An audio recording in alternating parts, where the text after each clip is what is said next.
ദില്ലിയിൽ കേന്ദ്ര യുവജനകാര്യ വകുപ്പ് സംഘടിപ്പിക്കുന്ന വികസിത് ഭാരത് ലീഡേഴ്സ് ഡയലോഗിൽ കേരളത്തെ പ്രതിനിധീകരിച്ച് 39 പേരാണ് പങ്കെടുക്കുന്നത്.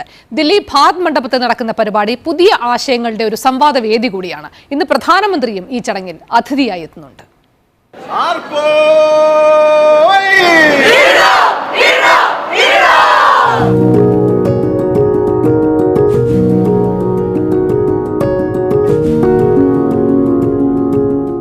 വിവിധ സംസ്ഥാനങ്ങളിൽ നിന്നായി 3000-ലധികം യുവാക്കൾ പങ്കെടുക്കുന്നതാണ് ഈ വർഷത്തെ വികസിത് ഭാരത് ലീഡേഴ്സ് ഡയലോഗ്.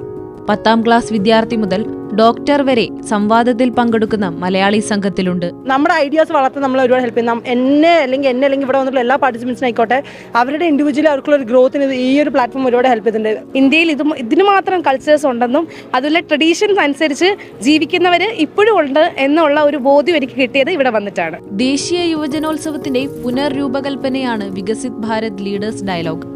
യുവാക്കളെ നേതൃപാടവത്തിലും രാഷ്ട്രനിർമ്മാണത്തിലും പങ്കാളികളാക്കാൻ ലക്ഷ്യമിട്ടുള്ളതാണ് പരിപാടി.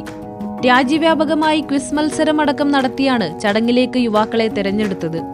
ഇന്ന് ചടങ്ങിൽ മുഖ്യാതിഥിയാകുന്ന പ്രധാനമന്ത്രി നരേന്ദ്രമോദിക്ക് മുന്നിൽ 10 വിഷയങ്ങളിൽ യുവാക്കൾ ആശയങ്ങൾ അവതരിപ്പിക്കും. 2047 വികസിത് ഭാരതിന്റെ ആ ഒരു കൺസെപ്റ്റിൽ 10 തീംസിൽ അവർ പ്രസന്റേഷൻ നടത്തുന്നതായിരിക്കും. ഗ്രാസ് റൂട്ട് ലെവലിൽ നിന്ന് എന്താണോ കൺസെപ്റ്റ് ഇവർ ഉൾക്കൊള്ളുന്നത് അത് സാറിന് നേരിട്ട് തന്നെ കണ്ട് മനസ്സിലാക്കി നമ്മളുടെ ഗവൺമെന്റ് പോളിസീസിൽ അത് ഇംപ്ലിമെന്റ് ചെയ്യാനാണ് നമ്മളൊരു മിനിസ്ട്രി ലെവലിൽ നമുക്ക് കിട്ടിയിട്ടുള്ള ഇൻസ്ട്രക്ഷൻ.